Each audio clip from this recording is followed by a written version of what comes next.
অহাকালি অসমৰ সকলো স্থানতে বিদ্যালয় মহাবিদ্যালয় বিশ্ববিদ্যালয় বন্ধ থাকিব।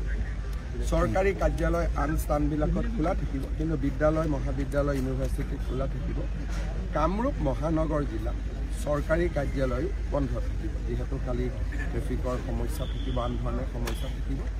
আৰু কালি সকলোতে যিমান চৰকাৰী অনুষ্ঠান আছে কালি সকলোতে আমি জুবিনক স্মৰণ কৰিবৰ কাৰণে আমি অনুৰোধ জনাইছোঁ।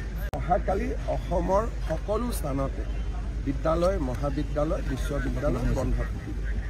চৰকাৰী কাৰ্যালয় আন স্থানবিলাকত খোলা থাকিব, কিন্তু বিদ্যালয় মহাবিদ্যালয় ইউনিভাৰ্চিটি খোলা থাকিব। কামৰূপ মহানগৰ জিলাত চৰকাৰী কাৰ্যালয় বন্ধ থাকিব, যিহেতু কালি ট্ৰেফিকৰ সমস্যা থাকিব, আন ধৰণৰ সমস্যা থাকিব। আৰু কালি সকলোতে যিমান চৰকাৰী অনুষ্ঠান আছে কালি সকলোতে আমি জুবিনক স্মৰণ কৰিবৰ কাৰণে আমি অনুৰোধ জনাইছোঁ।